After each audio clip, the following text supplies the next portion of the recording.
morning, friends. This is Ravindra Mangal, Executive Director, Institute of Medicine and Law, welcoming you all to this first session on the National Awareness Campaign on Organ Donation.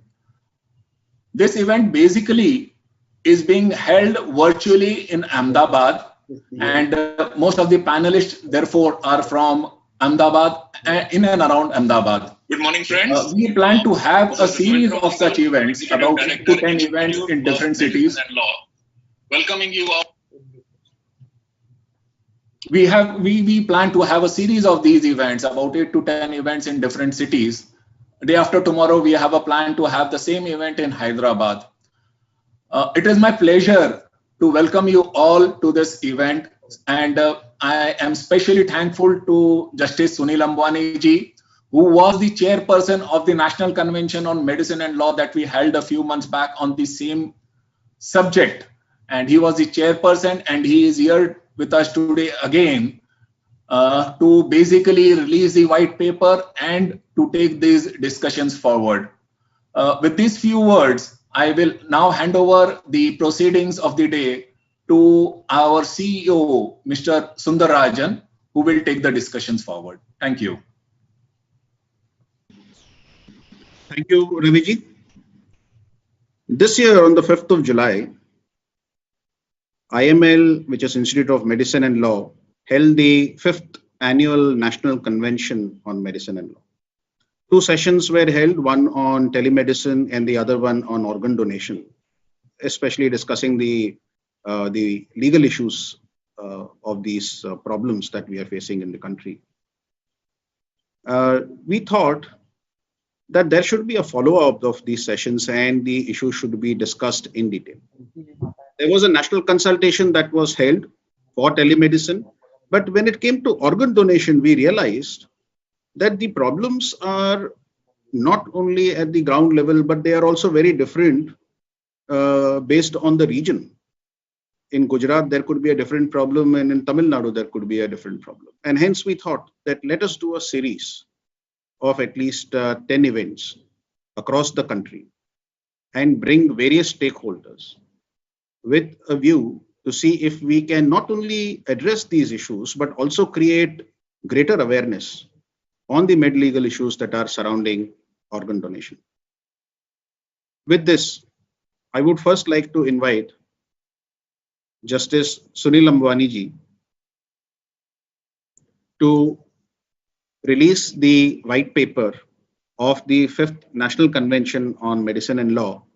Justice Ambani ji is a former Chief Justice of Rajasthan High Court and the chairperson of the E-Committee of the Supreme Court of India.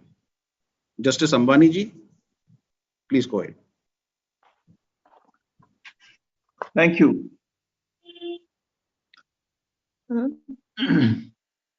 Mr. Ravindra Mangal, Executive Director, Institute of Medicine and Law, Mr. Mahendra Kumar Vajpayee, an advocate of Supreme Court, Mr. Sundar Rajan, Mr. Chainarayan Vyas, who happens to come from Jodhpur, where I was there, posted as Chief Justice, Dr. Bhagwat Karad, Member of Parliament, Mrs. Nilesh Mendiwala, Dr. Manoj Kombar, Dr. Sujata Rajapurkar, and other distinguished panelists.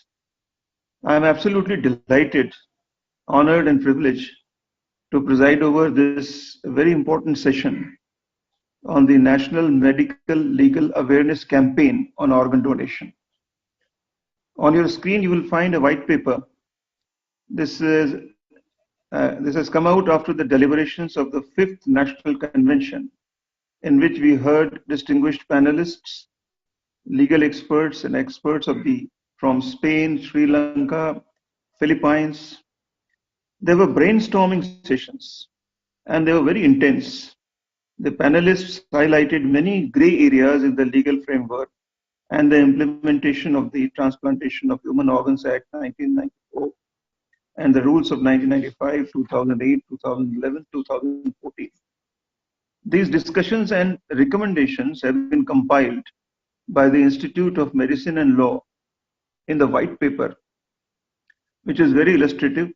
It has not only summarized the deliberations, but has made very important recommendations I congratulate IML for this hard and painstaking work.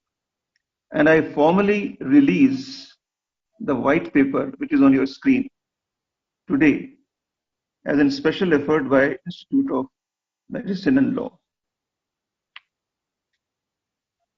Now, as a person of legal background, I fully agree that the laws should be plain and simple. Only then the laws can be implemented and will be beneficial for those for whom the laws have been made. The rules, regulations, and procedures should be simple, plain, so that they can be easily understood without any jargon or legalese, and especially the social welfare legislations.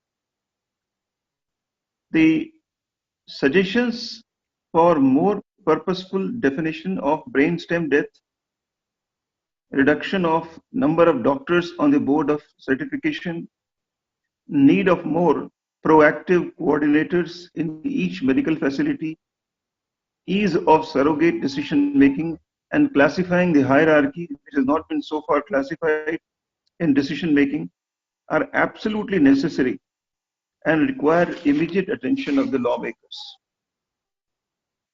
I was going through the NOTO website and found that there are 74,558 registrations as against the actual real waiting list of more than 2.5 lakh persons waiting for organ and tissue transplants.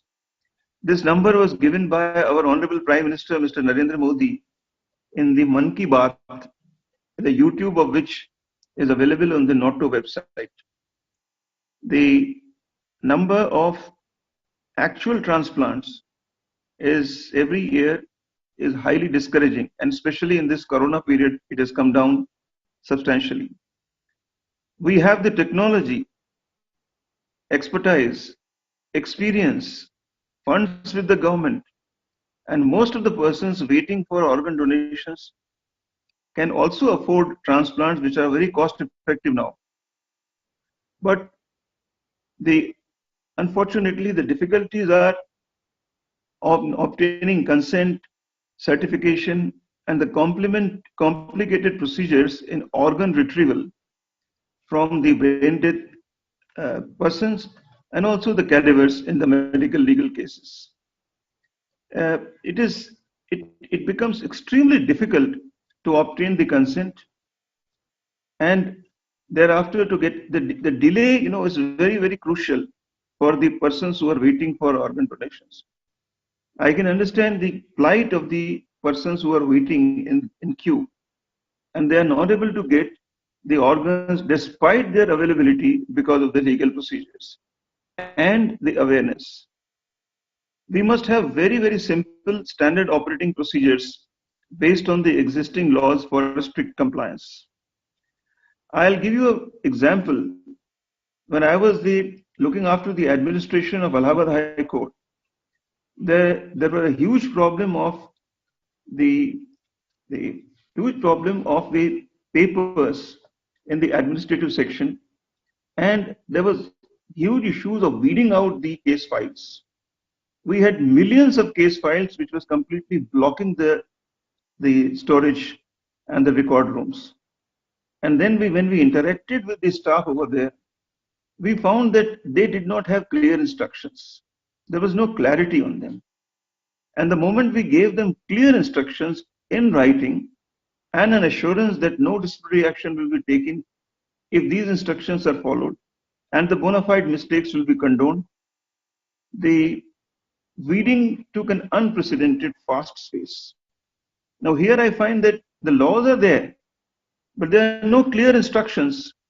We must have standard operating procedures, both for hospital administration, doctors, paramedical staff, police officers, and all those who are involved in the organ transplantation procedures.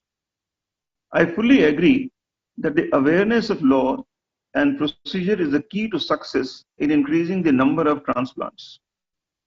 Every hospital must have the service, a special counter for providing information and booklets for such procedures.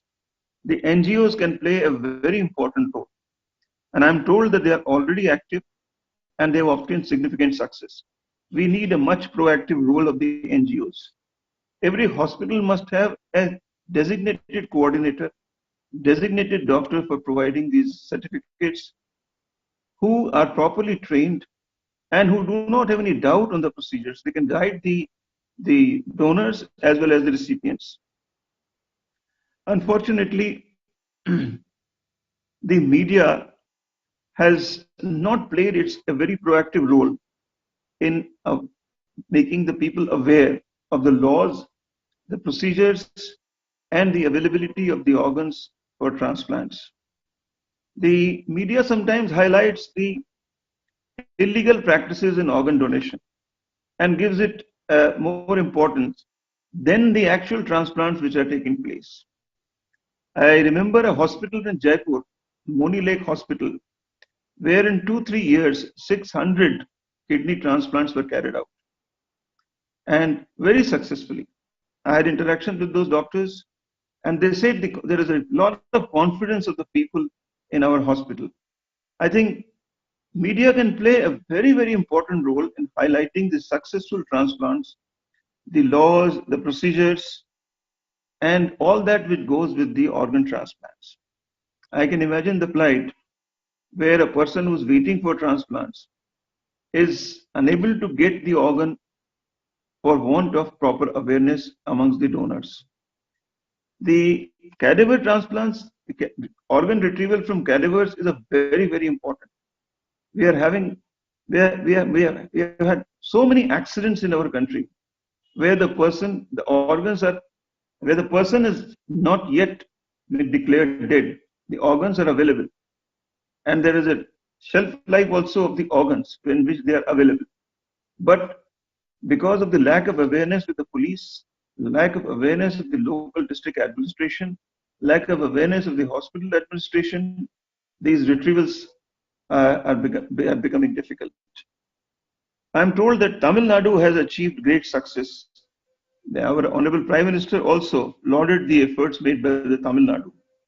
We can take the benefit from the methods adopted and the standard operating procedures of the state of Tamil Nadu and make use of these for making the movement successful.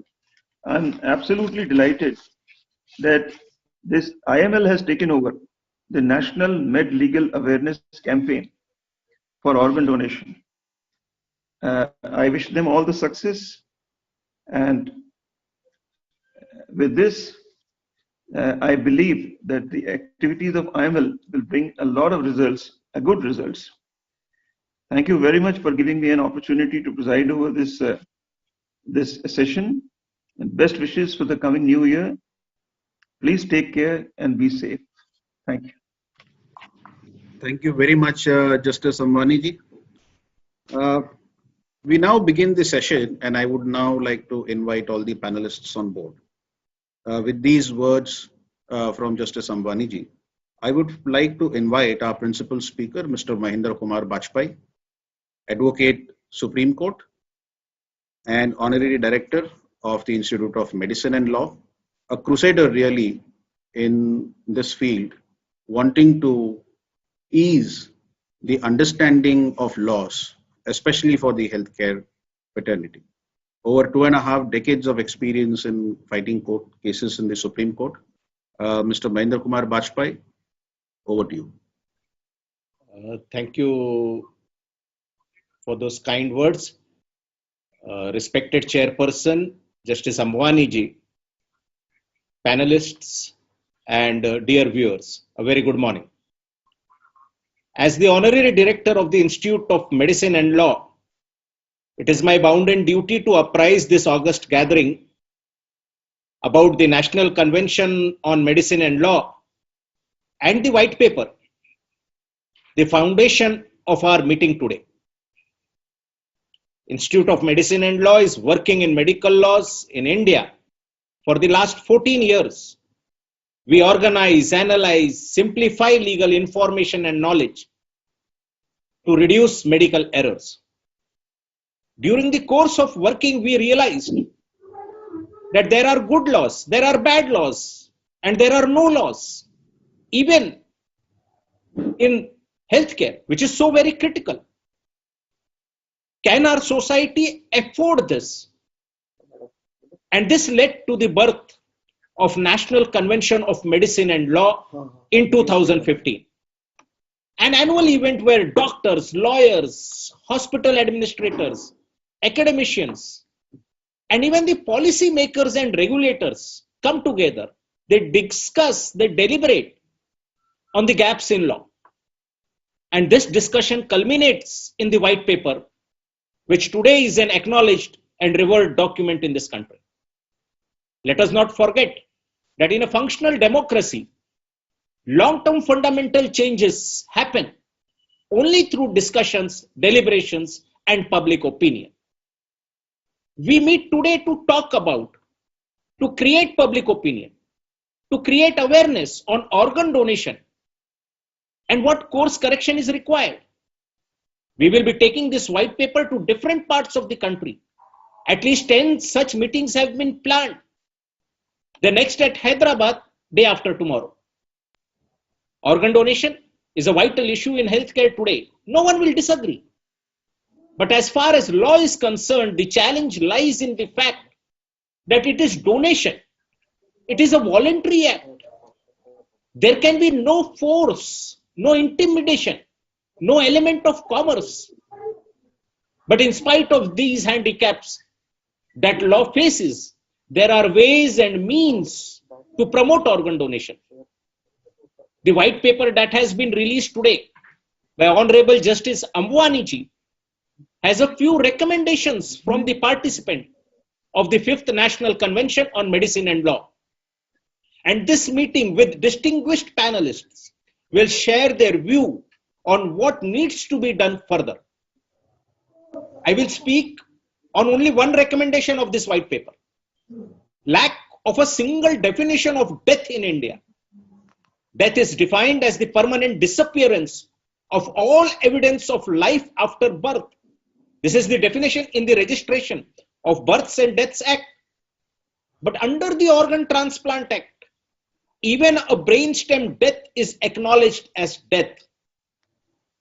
There is no disappearance, permanent disappearance of all evidence of life. But this brainstem death is limited only to organ transplant. And if there is no organ donation, even this person who may have been declared brainstem death because the relatives had agreed for organ donation becomes legally alive.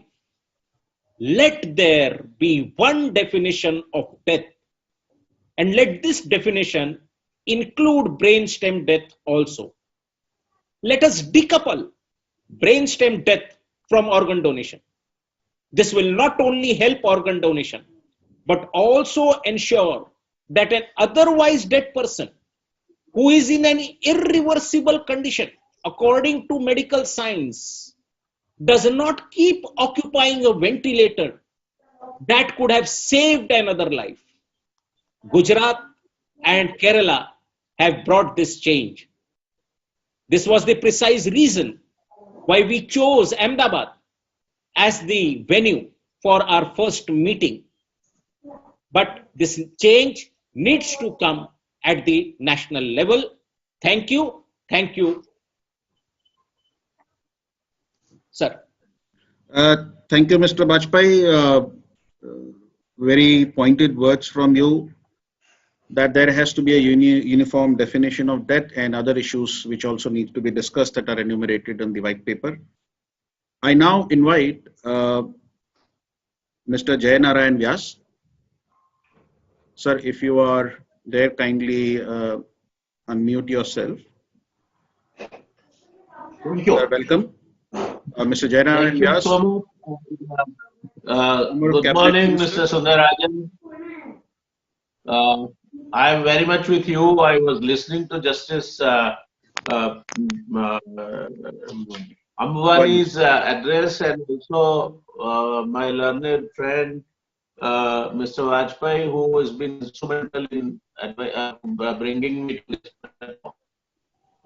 Let me compliment in the first instance the Institute for creating this kind of discussion through which awareness and the kinks in the law could be ironed out so that the purpose for which the law is made is adequately served without sacrificing the basic objective.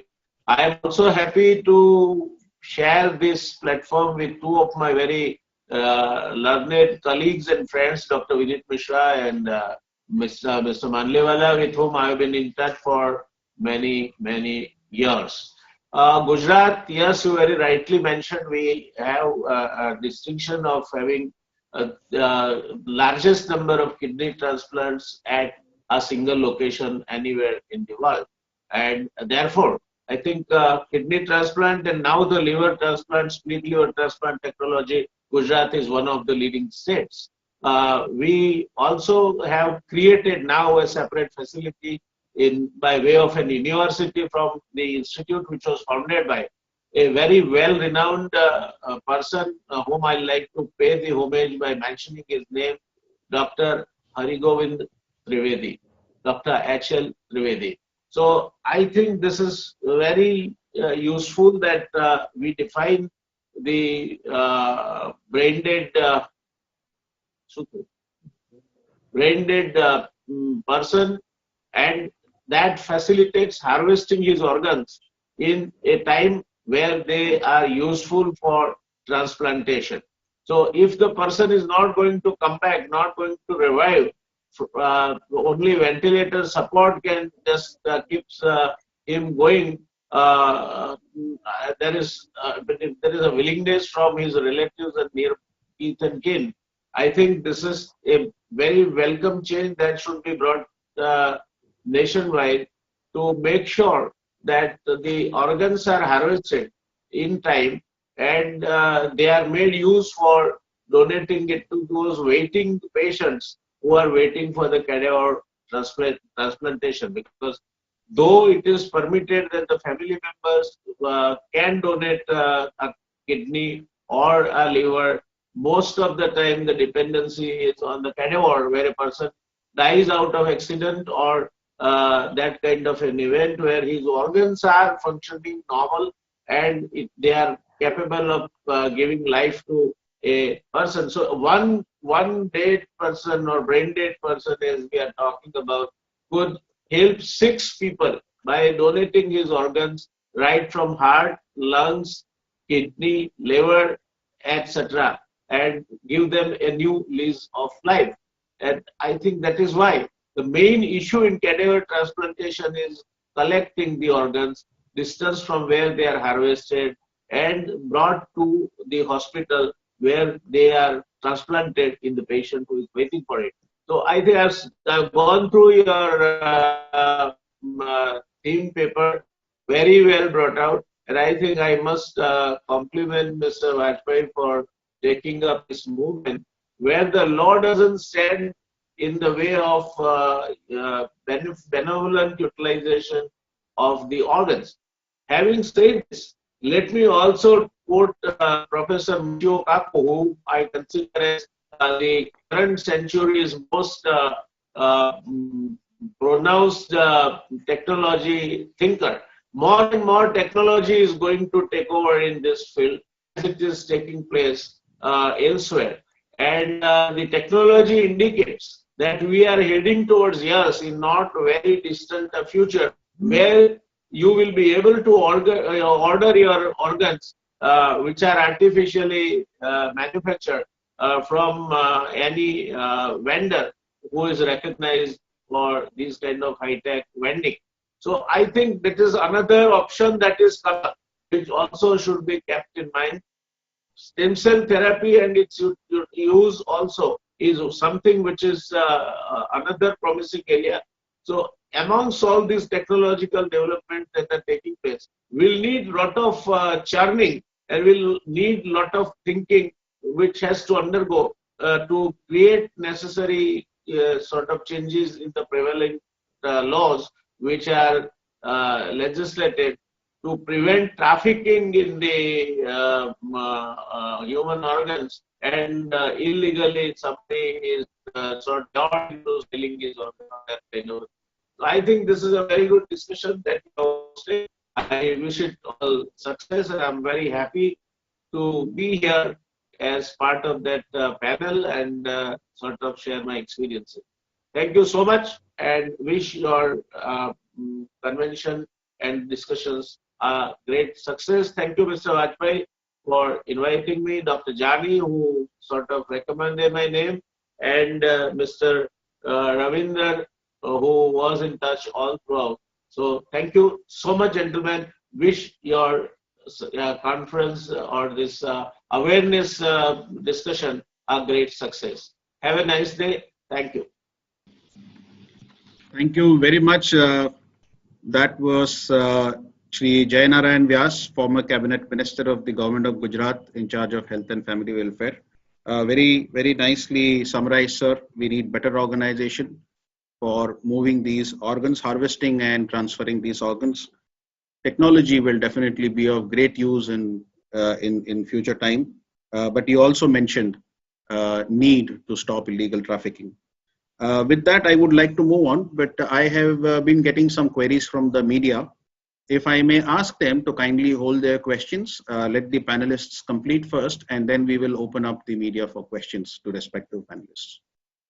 At this point, I must mention that we had invited amongst us Mr. Nilesh Mandlewala, who was the founder and is the founder and president of the Gujarat-based Donate Life, an NGO, which has been doing tremendous amount of work, and real congratulations to him. He has excused himself today because last night he has 2 patients who are in need of organs, and he has been able to arrange them, and he is currently busy trying to organize that. We understand, and really hats off to you, sir. With that, I move to the next panelist. I would now like to invite Dr. Manoj Gumbar, who is consultant nephrologist at Apollo Hospitals. Dr. Gumbar, I believe you have a presentation. You now have the option to share the presentation and then continue, sir.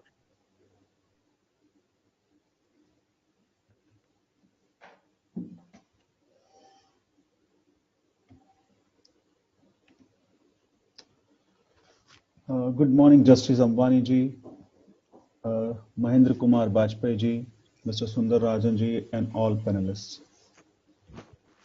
I'll just discuss that there are 2 types of donation available for organs when they fail. Kidneys and liver are fortunate that they have an option of rive-related transplantation or cadaver-related transplantation. But heart, lung, pancreas do not have this option, and they totally rely on cadaver organ donation. As far as living donation is concerned, they too have some shortcomings. India has adopted a 2-child norm. So in a family of 4, if the husband develops some kind of organ failure, the wife still comes forward. But if wife develops some kind of organ failure, maybe kidney or liver, nobody in the family usually comes to that. There is a gender biased donation in India. If you go through the list of donation, 90% of donors are females and 90% of the recipients are males. So something has to be done also for the females who are equally in the number of organ failure. This shortage leads to commercialization of organ, and we need to stop it. The need of the hour is cadaver organ donation because we do have shortage of liver-related donations. Number of people on the waiting list continue to grow. No doubt, the rates of donation and transplants are increasing, but they are not catching up to the demand. There is definitely an advances in medicine and technology, and no doubt there is an increase in organ donation awareness and transplantation, but the gap between supply and demand continues to widen. No doubt, India is doing well in the last years as far as organ donation is concerned, but the number of cases of diabetes and blood pressure and other non-contagious diseases are on the rise, and that this leads to increase in organ failure, namely the liver, kidneys, and heart and pancreas.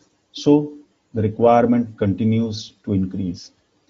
If you just go by the data, 4 lakh people die every year waiting for a transplant. I do not say that each and every person who dies was a candidate for transplant, but at least 50% I can say that they could have saved their life had an organ been available. If you see this slide, this no doubt is a slide of 2011, where the requirement of kidney transplants were 1,10,000, and we used to do 3,000 transplants. The requirement has now increased to almost 3 lakhs, but the transplant rate is just 6,000 per year. So the gap is definitely widening and the requirement increases. As rightly pointed out by Advocate Mahendra Kumar Bajpai, we need to accept 2 kinds of death. Usually for a layman, that means it has to be the heart, cardiorespiratory arrest, and then only a layman understands that the person is dead. But we all need to understand that there is something called brain dead, that is diagnosed in presence of beating heart. And these organ donations, namely liver, kidney, pancreas, heart, can only be done with a beating heart. All brain dead patients, once declared by neurologist that as a case of brain dead, will definitely undergo a cardiac death if these organ donations are not taking place. There is an interval between brain death and cardiac death. This interval is very short, maybe 1 hour for some person, maybe another maximum a day or 2. And these organ donations have to be done during this period. That means the patient's relatives need to understand, counsel, and give a consent in a reasonable time so that these organs can be utilized. No doubt there are obstacles. Lack of awareness of organ donation, the fear of commercialization of donated organs, and timely declaration of brain death and provision of lifetime supports are the main obstacles. No doubt, other obstacles like religious stigma, difficulty in obtaining consent, lack of trained personnel to run the infrastructure logistics, lack of common platform to structure collaborative work, lack of resources, and lack of organ sharing network are there. But I think if these 3, lack of awareness, the fear of commercialization of donated organs, and timely brain death occurs, then definitely we will be having a good number of cadaver organ donation. What I suggest is to improve the doctor-patient relationship, because once the patient is brain dead, relatives only will give a consent had the doctors done everything right for the patient to save him, and there is no negligence, or they have behaved well with the patient relatives, then only the concept of brain death can be made understood to them. Obviously, all doctors, by heart, they want to get into this organ donation process, but with brains, they fear the issues of legal issues amongst them. We need to sensitize not only the public, but also the medical and paramedical staff for organ donation. We need trained counselors to counsel the brain dead relatives, because definitely a relative is losing a person. And at that time, to make him understand, to do something good for the society is a challenging job. Obviously, there is a huge difference between cadaver organ cost happening in government, happening in different private hospitals. So we need to cap the cost of cadaver organ transplants everywhere, so that the fear of commercialization of donated organs they are not there, and the relatives agree for them with consent.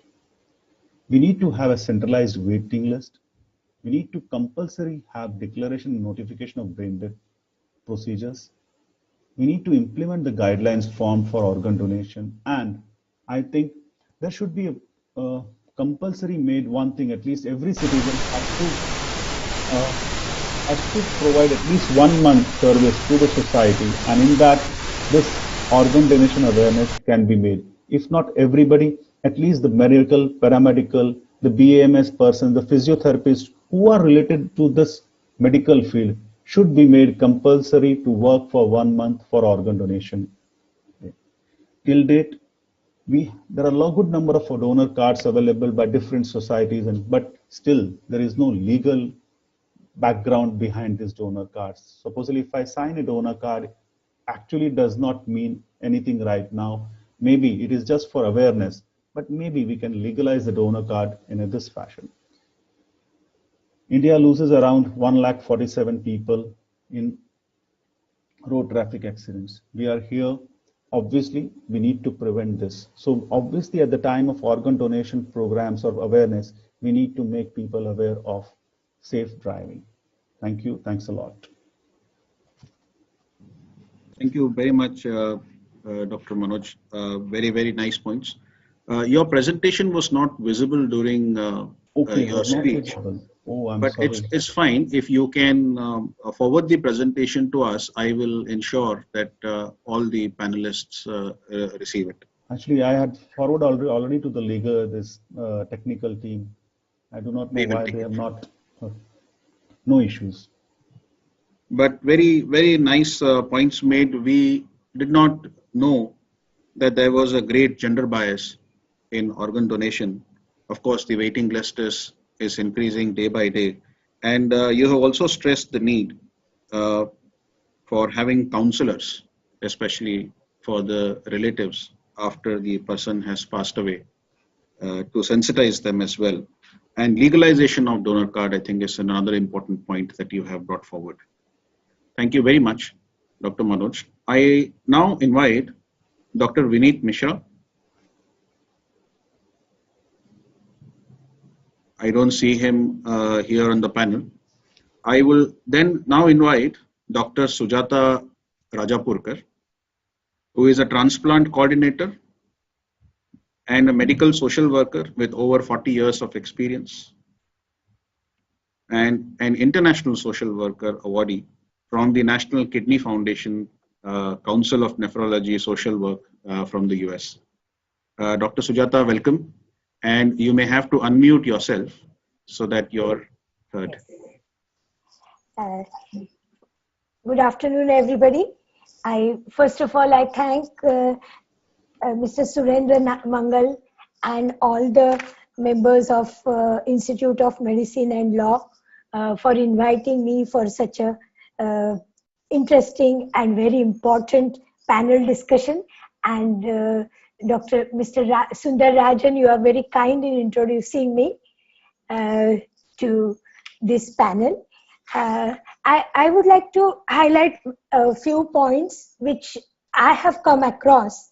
In the live donor transplant situation, one of the major problems is, since this is medicine and law, I thought this point is very important. Why the transplant gets delayed, it is because of the and heartbreaks. The basic problem is establishing the identity of donor and the recipient and the relationship between donor and recipient. So no single authority other than treating doctors has any responsibility. So the treating doctor is held responsible if there is any problem in establishing the relationship. And treating doctors and the organizations do not have any mechanism of officially verifying the documents of the recipient and the donor. So this is a major hurdle, and which causes the months delay in undertaking that particular transplant. In disease donor declaration of brain death, we already discussed in the previous speakers that your organization has taken a lead in bringing out the brainstem death. But because many ICUs are not registered for harvesting the organs, and they do not it's not mandatory to declare brainstem death. Many persons and family members and transplant coordinators find it restricted to talk about organ donation.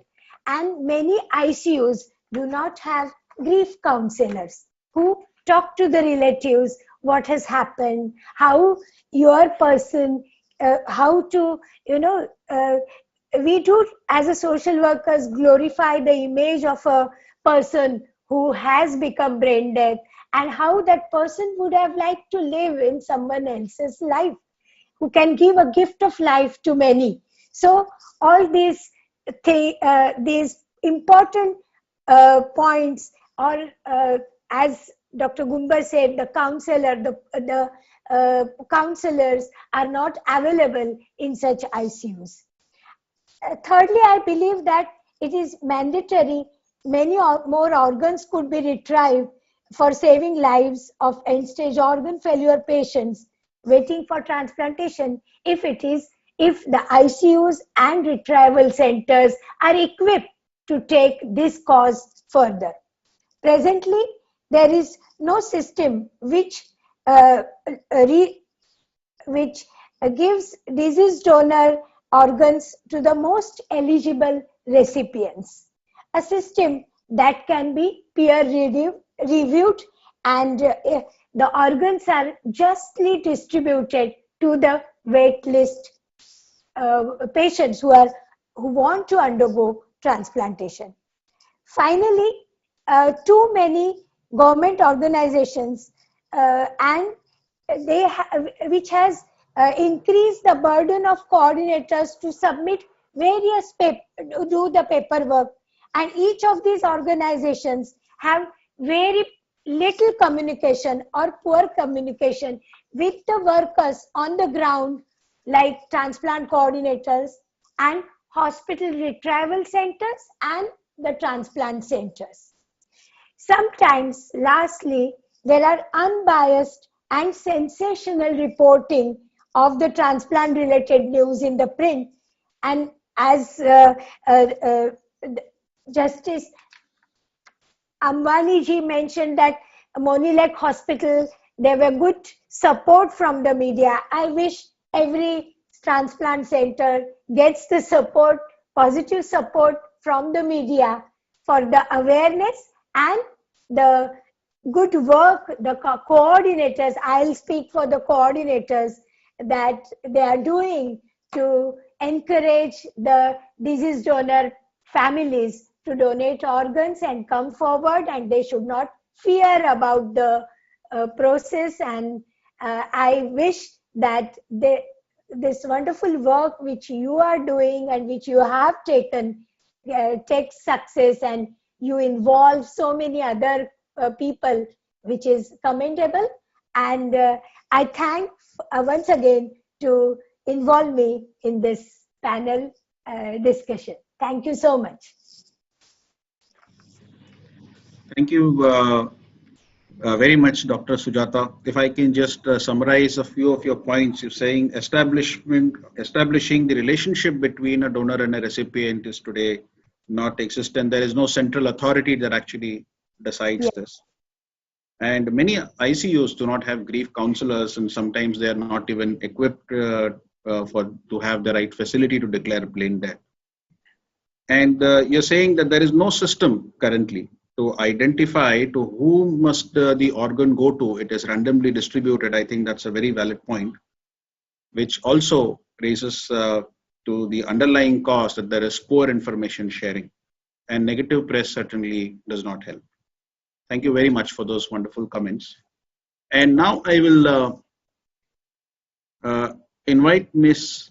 Aksha, who is a MedLegal expert, a postgraduate in law from the University of Melbourne, specializing in medical law. Ms. Aksha, please go ahead. Good afternoon, respected panelist members. Firstly, I would like to express my gratitude to IML for conducting this conference and giving me an opportunity to be a speaker in front of such esteemed panel members. Before moving to highlight the procedural inconsistencies, The first thing that I feel is the reluctance owing to the taboo that exists in the process of organ transplantation. Our country is a very diverse country, and procedures like organ donation that makes changes to the human body either prior to or subsequent to death contradicts several religious norms. However, we should always remember that every religion has kind of promoted the idea of donation as the highest virtue, irrespective of whatever religion it is. So we should target the audience in a way that instead of condemning the whole process, we should promote it and encourage donation, which saves lives of people, or you can contribute in making their lives better. Now, moving on to the procedural inconsistencies, as highlighted by Dr. Sujata, the main problem is the fear which is instilled amongst the medical practitioners. In a practical scenario, when a fraudulent organ transplant occurs, usually the medical practitioners are the ones who are held to be liable. Now, I feel that the main question here is that there is an elaborate procedure to seek approval for transplant in the presence of an authorization committee, followed by an interview process which is video recorded in the presence of a hospital committee. Then why are the medical practitioners portrayed as the scapegoats in the whole situation? For example, if a kidney transplant is conducted by a fake approval sought by the committee or by using a proxy donor, it is not the responsibility of the medical practitioner to run around and verify the credibility of every document. Their duty is simple, which is to conduct the surgery and remove the organs. So the main question which is raised here, first of all, is that are the doctors responsible to verify the documents or focus on the management of the patients? So I feel that the way maybe how we can solve this is by enacting a law which holistically protects the medical practitioners who are under the duty to carry out the removal of the organs. The authorization committee, the hospital committee, and the management should be scrutinized first in case of a fraudulent activity, presuming that the medical practitioners perform the surgery with good faith. Only when such a benefit of doubt is provided to the medical practitioners, they shall look beyond their fear of being held liable in case anything goes wrong. Moving on to the next recommendation, as rightly pointed out by Mr. Jay Narayan Vyas, that technology can be very beneficial if we use it in an efficient manner. NATO is already a statutory body commissioned under the Act, which is responsible for laying down guidelines and protocols to ensure better connectivity.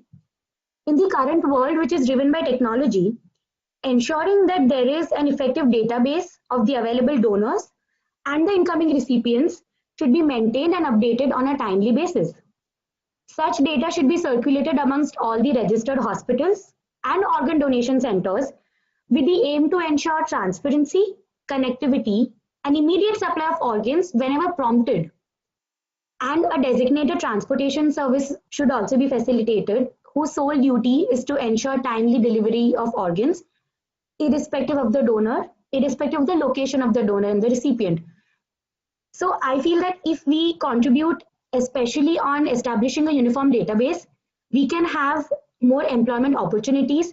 We already have a literate workforce. We just need to channelize them in the right direction and make sure that instead of having innumerable paperwork and filling thousands of forms, it should be a regulated process through technology because we have it in hand. We just have to make the best use of it.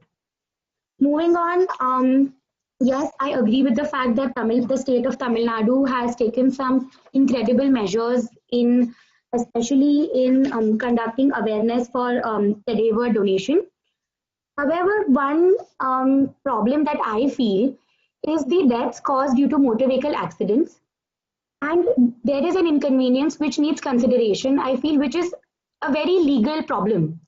The Section 4 of the Act of the 1994 Transplantation of Human Organs Act states that organs cannot be harvested when an inquest is required.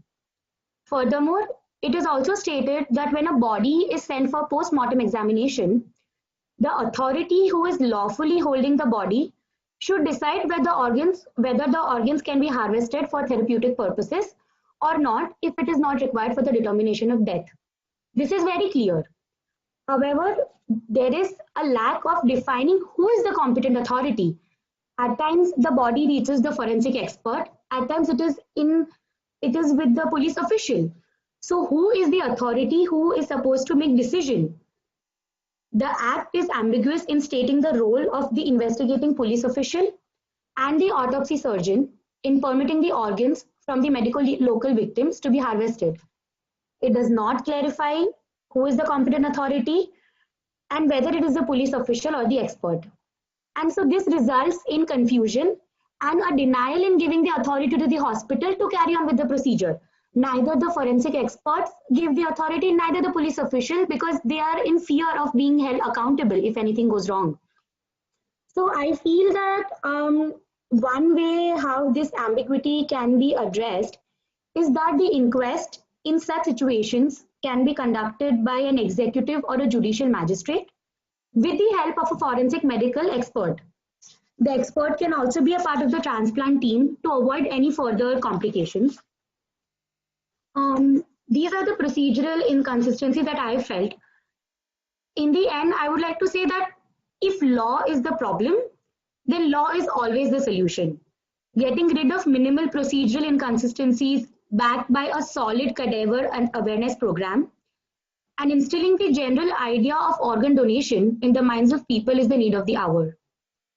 A single change in the legislation can consequently lead to a chain reaction of several amendments, making the legal structure of organ transplantation and donation comprehensive, exhaustive, and smooth. As a country, it's not that we don't have resources, we don't have the population. No, all we need to do is focus on a targeted campaign awareness depending on different regions, as pointed out before. And the first thing that we need to focus on is to remove the ongoing taboos surrounding organ donation, hold awareness camps, and regulate the entire sector in a manner that there is no scope of any fraudulent activity, and at the same time the medical practitioners get adequate protection from law so that they can carry on with their duties in a remarkable way. Thank you so much. Thank you very much, Dr. Askar. You have given a lot of recommendations here. Our chief patron, Dr. Bhagwat Karad, Member of Parliament, Rajya Sabha, was supposed to be present here today, but he has excused himself because he has to rush to the Parliament.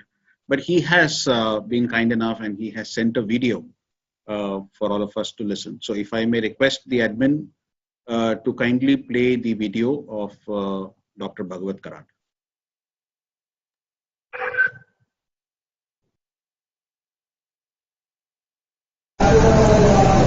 Institute of Medicine and Law has organized panel discussion on cadaver donation. Actually, it is an important topic. I, being a doctor, I know that thousands of people are dying because of the deficiency of the organs. So, in today's panel discussion, number of things will be discussed, I understand, but I was invited for the parliamentary meeting, so I am in Delhi. I am unable to attend this panel discussion. But whatever the decisions taken in the panel discussion, I will be with this institute. I wish my regards to the panel discussion. Thank you, Dr. Bhagwat Karad, Member of Parliament, Rajya Sabha from Maharashtra.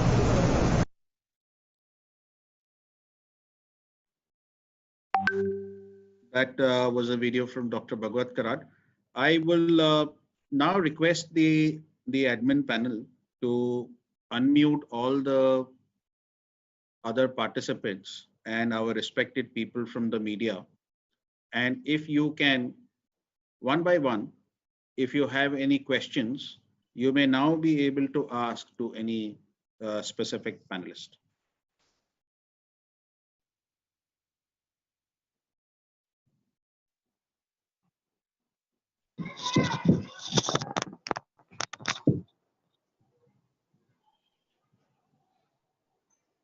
Members of the media, if you have any questions, you may kindly ask.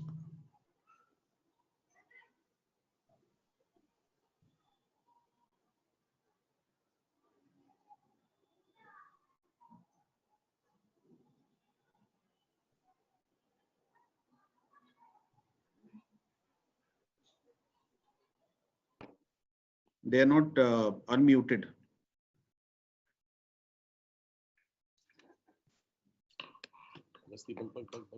Hello.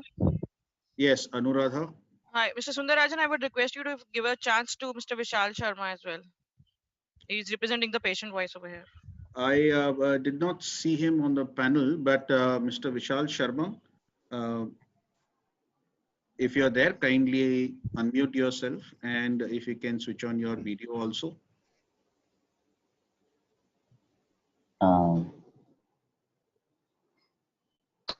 Yes. Yes, I believe you are a patient waiting for kidney transplant, and this is a forum where we want to invite everybody to tell their side of the story. Kindly go ahead, please. जी sir, मैं बताना चाहूँगा कि मेरा जो है अभी 2 साल से डायलिसिस चल रहा है और मैं कैडेवर में वेटिंग कर रहा हूँ किडनी के लिए, ऑर्गन के लिए 2 साल से, और मुझे बहुत परेशानी जा रही है। मतलब धीरे-धीरे मेरी कंडीशन बहुत ख़राब होते जा रही है डायलिसिस करा-करा के। वीक में 2 से 3 बार होता है मेरा डायलिसिस और मुझे बहुत प्रॉब्लम आती है, जिसके कारण मुझे फाइनेंशियल क्राइसिस भी झेलना पड़ रहा है। मतलब मैं जॉब नहीं कर पा रहा हूँ और मेरे घर की कंडीशन भी बहुत ख़राब है और बहुत परेशानियाँ झेलनी पड़ रही है इसके कारण। अगर मुझे ये ऑर्गन डोनेशन से आपसे कैडेवर से किडनी मिल जाती है और मेरा ट्रांसप्लांट हो जाता है तो मेरे लिए बहुत आसान हो जाएगा, मतलब अब आगे लाइफ को स्पेंड करना मेरे लिए। अभी बहुत परेशानियाँ झेलनी पड़ी मुझे।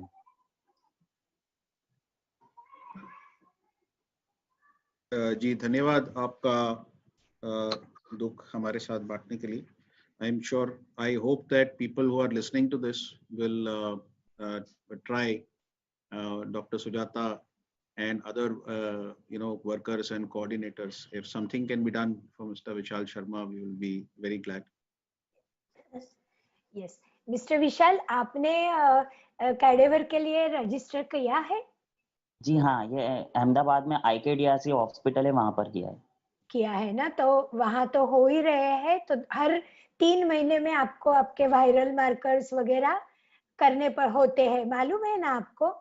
रिपोर्ट्स के कोई वायरस नहीं है या कोई दूसरा इन्फेक्शन नहीं है, ऐसे हर 3 मंथली रिपोर्ट करके तैयार रहने का। और आपके जो नेफ्रोलॉजिस्ट है वहाँ उनकी सलाह के अनुसार आपको आगे कर जाना है और अच्छी तरह से डायलिसिस करना, और डायलिसिस में आप फ्लूइड और डाइट का ध्यान रखना, तो आप ट्रांसप्लांट के लिए फिट रहोगे। और IKDRC में तो बहुत हो रहे हैं ट्रांसप्लांट। और ये अभी आपने सुना ना, सूरत से मंडले वाला जी है, वो भी किडनी वहां जो सूरत में करते हैं, तो एक किडनी हमेशा IKDRC में तो जाती ही है। तो आपका वेटिंग लिस्ट में कैसा है, ब्लड ग्रुप कौन सा है, उस हिसाब से अगर आप ध्यान रखोगे तो आपका नंबर लगेगा। आप होप लूज मत करना, है ना? Yes, you will बोलना चाहते हैं। Thank you. Yes, Jainarayan ji, you want to comment something? Please go ahead. There are 2 things I would specifically like to mention. As it was being mentioned, yes, there is a very long waiting list for the cadaver transplant. So it's very, very difficult for the patients to keep fit for the transplant. The other thing which is linked with it is grossly under capacity of the dialysis facilities. We have dialysis facilities which are grossly inadequate, and that is one major reason why, to keep the people who are waiting for the cadaver fit enough to get the transplant by the time their turn comes. I think that something needs to be done as far as the improvement in the available facilities for the dialysis are concerned. That is one thing. Second, I would say that there is an internal conflict. The law is proclaimed for sort of preventing unlawful, illegal, and sort of lured transplantation of the organs or selling of the organs, to say. The other side, there is a need for the organ and the receiving it. Now, the law must, while sieve out these black ships, there is no problem about it.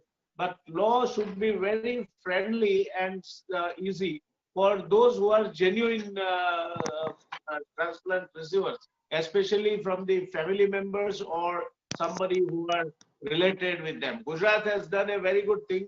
We have a committee headed by the superintendent of the civil hospital, which meets every week and clears these kind of cases. So you should have more facilities which are recognized as transplant facilities.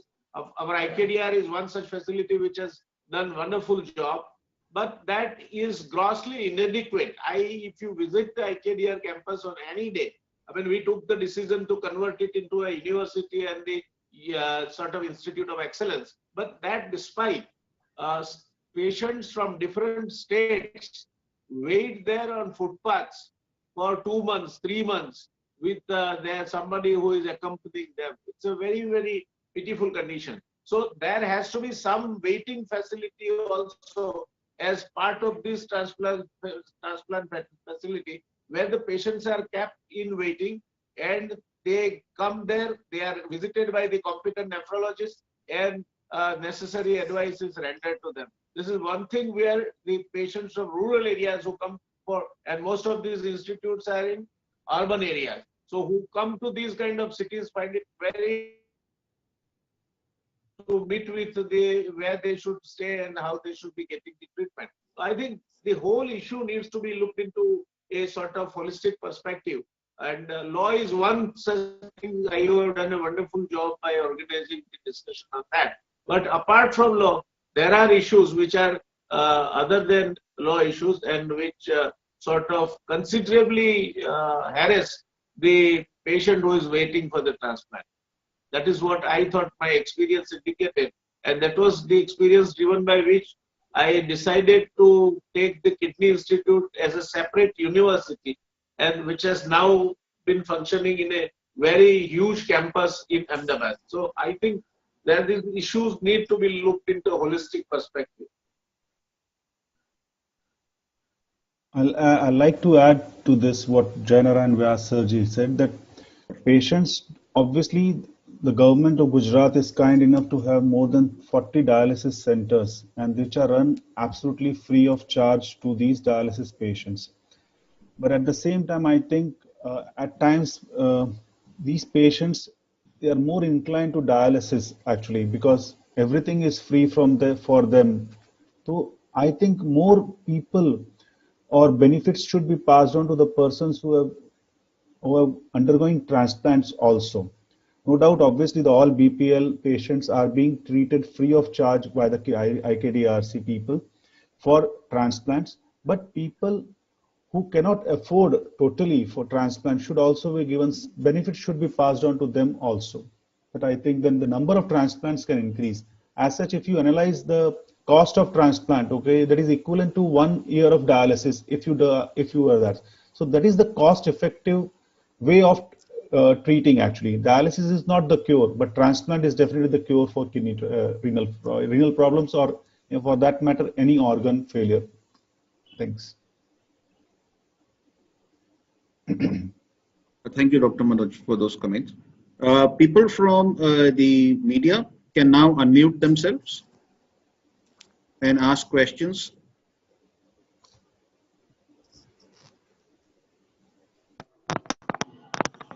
Admin, have they been given the permission to unmute? Mr. Nikul Vagela.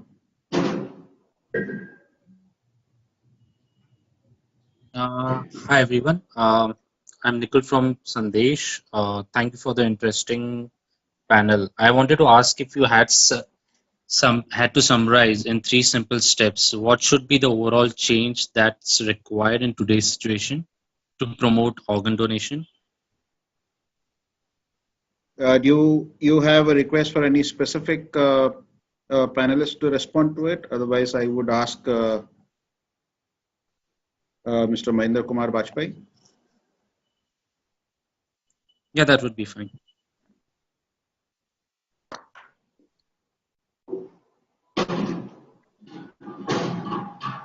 Would I get the questions, please, once again, Sundar sir? So he is asking, what are the 3 things that you think should be done for easing organ donations in this country? One, certainly a uniform determination of death act, so that we have one definition of death.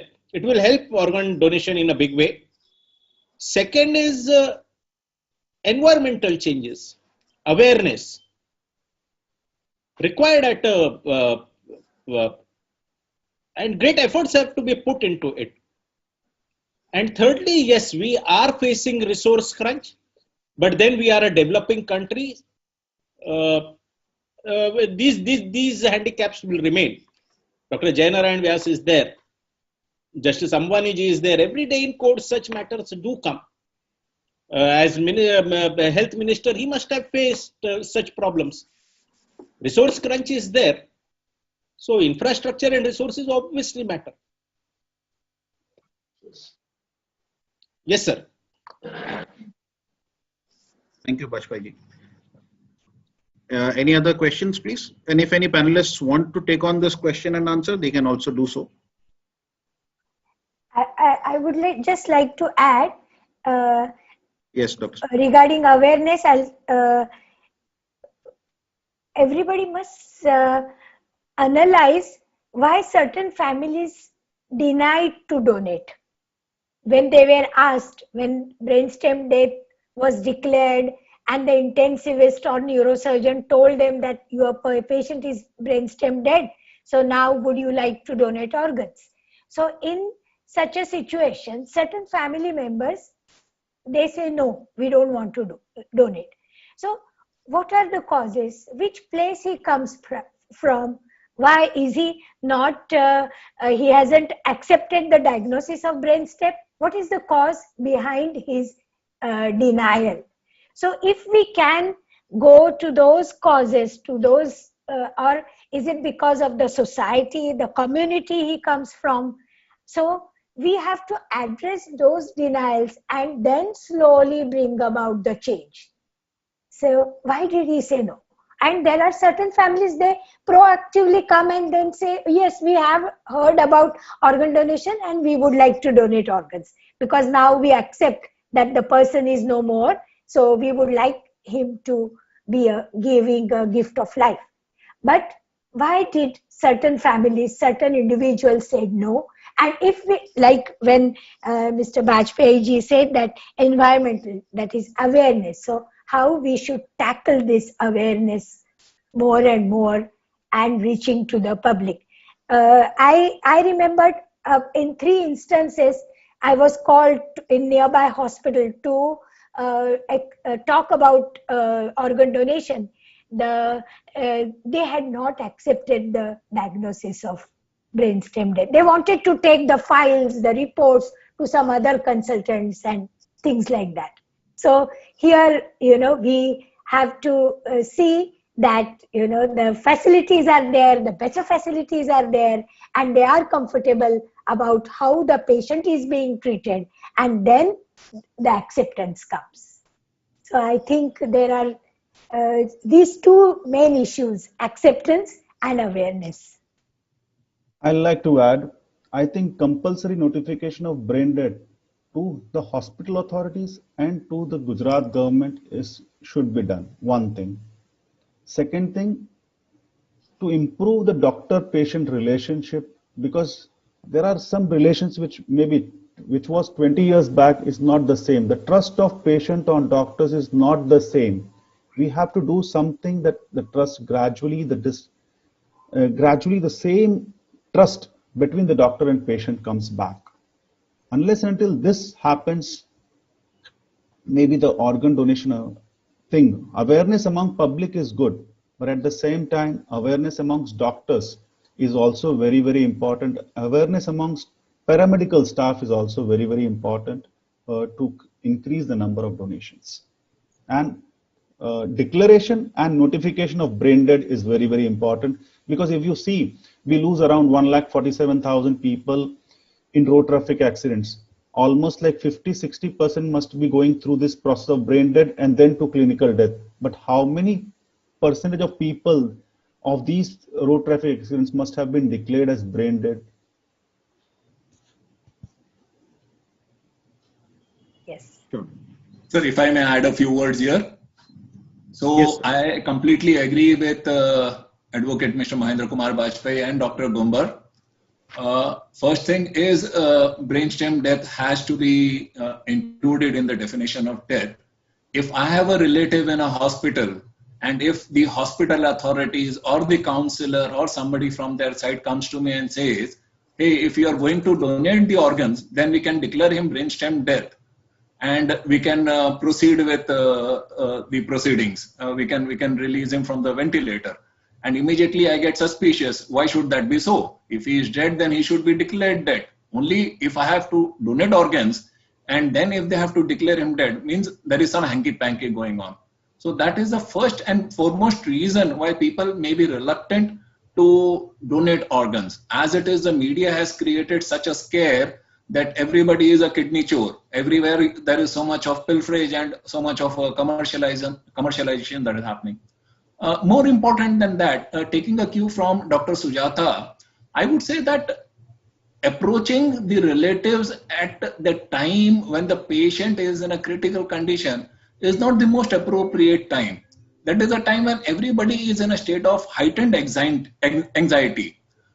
I think the awareness has to start much before.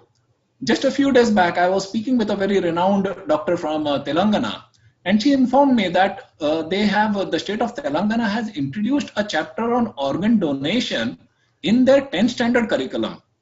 Now, I feel that if we can take that level of awareness where people are aware, even without the patient being there, even without the relatives being there in hospital, decision making will become very easy. Rather than trying to counsel a patient or approach a patient or the relative when somebody is there in the hospital and is in a critical condition. So if we are able to succeed in our attempt now in creating that awareness when things are normal, then probably at that point of time, the decision making will become much easier than what it is today. Thank you.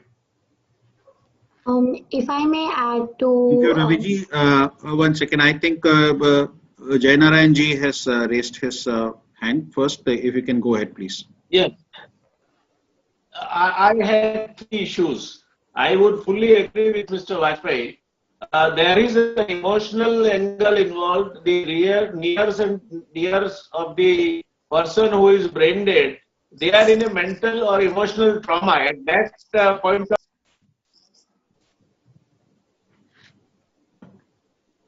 I think there's some problem with the audio. with the connection. yes, I'm back. You can continue. Can I Jainarayan ji? continue? Yes, please continue. Jay, I was telling you that that is the state of the mental trauma that the near and dear ones of the patient who is brain dead are concerned. But the second issue is utmost important. You know, from our society, a system of family physician, family doctor is slowly disappearing. You know, there were family doctors who were available at dead in the night if you knock their door. Today, we are in the hands of professional consultants. There is no patient-doctor relationship as it used to be with the family as far as the family doctor system was concerned. So the credibility of the doctor or the mental and emotional bond of the doctor with the family today doesn't exist. It has become more or less a superficial professional relationship, and there is a lot of distrust amongst the professional integrity of the so-called specialist doctors who might not take them to the correct path. So that is second thing. Third, I do agree with you that there has to be a sort of chapter where a student is exposed to organ donation and what is the situation in the country, how organ donation can help reviving somebody's life, etc., etc. I think this is three-pronged approach which one will have to accept. Counseling at the juncture where the person is brain dead may not be much effective, as it was said that you are mentally preparing the family for the organ donation. So these are three issues which were earlier there in the case of eye donation also. Even blood donation has its own resistance. So any change which you are making, the cardinal principle of psychology is that it will be resisted. So there is no surprise that this is also a change which has to be made in the minds of the family, it is going to be slow, but it will come, provided we have a system which is trust-free and which is in touch with them, counseling them. Thank you. I think points well taken. Points well taken. Thank you. Ashka, you wanted to tell something, last 30 seconds, please. Okay, I don't see her there. So this is the last call for media persons if they want to ask any questions. Else, we will wind up this session for today. Ashka is back. Ashka, 30 seconds if you can kindly close it within that time. Yes, sorry, I had some connectivity issues. I would like to just add to what Dr. Ravindra was saying, that instead of trying to change the mindset of people at a later point, we just need to make people aware that now the definition of death has moved away from the conventional way of how we define death. We need to make people aware that by declaring a person brainstem dead is almost equivalent to the traditional idea of death. It is just a procedure which is prior to that, so that we can take concern of the family members. The thing is that we target them when they are at their most vulnerable, when they don't know how their relative is doing, and we go and ask them that, okay, do you want us to pull off the ventilator and declare the person this, and how is the organs?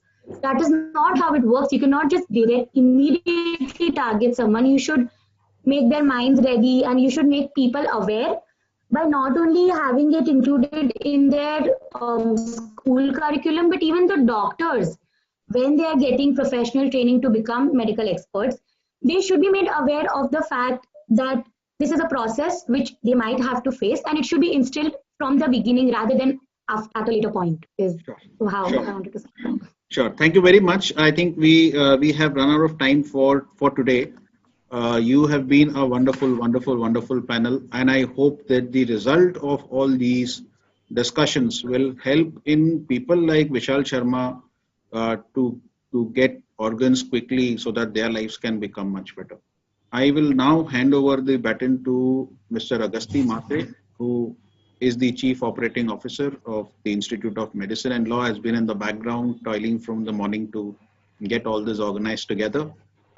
Over to you, Mr. Matre, for a vote of thanks, and then we can close the session. Thank you, Mr. Sundar. Gentlemen, that was a wonderful session we have today. It was a very insightful for all of us. To go, let's thank you, Justice Sunil Ambani ji, for chairing this session and for releasing the white paper. This white paper will be available on NCML website from today. You can download it and you can circulate it. For Dr. Bhagwat Karad, thank you for your video. It was wonderful to hear you out all the way from Delhi. Thank you, Mr. Jainarayan Vyas, for sharing your views from the government side. Thank you for other dignitaries. You have been a wonderful participants for the session. Thank you, Mr. Vishal Sharma, for sharing your views on from the patient side, what ordeals you have to gone through. Thank you for media persons to being very patient throughout this session and helping us out. Thank you for viewers again for being a wonderful audience. We had a great session today, gentlemen. Let's wait. Let's move to our next session on 17th of December. We will again on the 17th of December at Hyderabad. We'll meet again. Thank you. Thank you very much. Wish you all a pleasant and a safe day ahead. We'll now bring this event to a close. You may leave the session. Thank you so much for being here. Thank you, everybody. Thank you.